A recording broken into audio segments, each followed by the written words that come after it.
Super Bowl Sunday. Before the game, got some work done on my pressure washer. Got the 90 on.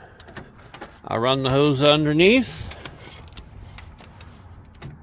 It's gonna come up to my pressure hose. This is where I'm gonna put my Flow Pro actuated valve. If you got any other ideas, let me know.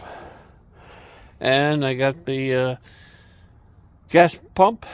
I got that hosed up. That's gonna go on here as soon as I can get a swivel, and put the soft wash hose and the high pressure hose on. I still gotta bolt that down, but about 2 hours. Time to go get on the game.